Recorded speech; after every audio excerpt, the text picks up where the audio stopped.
यानंतर आता वळत राजकीय बातम्यांकडे। विधानसभा निवडणुकीच्या पार्श्वभूमीवर काँग्रेसच्या गोटातनं ही महत्त्वाची बातमी आहे। सध्या काँग्रेस ॲक्शन मोडवर आल्याचं पाहायला मिळतंय।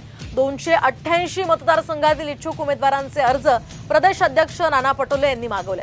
त्यामुळे काँग्रेसनं आता स्वबळावर लढण्याची तयारी तर सुरू केली नाही ना, असा सवाल सध्या उपस्थित होताना दिसतोय। तर 10 ऑगस्ट पर्यंत अर्ज पाठवण्याच्या सूचना इच्छुकांना काँग्रेसकडून देण्यात आलेल्या आहेत। तसंच बंडखोरी टाळण्यासाठी अर्जांसोबत हमीपत्र सुद्धा मागवण्यात आलंय।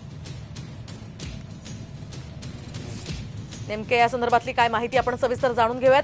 288 मतदारसंघातील इच्छुकांचे अर्ज काँग्रेसने आता मागवलेत। 10 ऑगस्ट पर्यंत हे अर्ज पाठवण्याच्या सूचना काँग्रेसकडून करण्यात आल्या। तर इच्छुक उमेदवारांना 20,000 पक्षनिधी द्यावा लागणार आहे। तर अनुसूचित जाती जमाती महिलांना 10,000 रुपयांच्या पक्षनिधीची अट असेल। शिवाय बंडखोरी टाळण्यासाठी इच्छुक उमेदवारांना हमीपत्राची सुद्धा अट टाकण्यात आली आहे। या संदर्भात आपण अधिक माहिती जाणून घेऊयात आमचे प्रतिनिधी पराग ढोबळे यांच्याकडून। पराग, काय सांगाल? एकूणच आता विधानसभेच्या पार्श्वभूमीवर काँग्रेस ॲक्शन मोडवर आल्याचं दिसतंय आणि या सगळ्या 288 मतदारसंघातनं त्यांनी जे अर्ज मागवले त्यामुळे काँग्रेस स्वबळावर लढणार असल्याची सुद्धा शक्यता आहे। चर्चा सुरू झाली आहे, काय अधिकची माहिती या संदर्भात?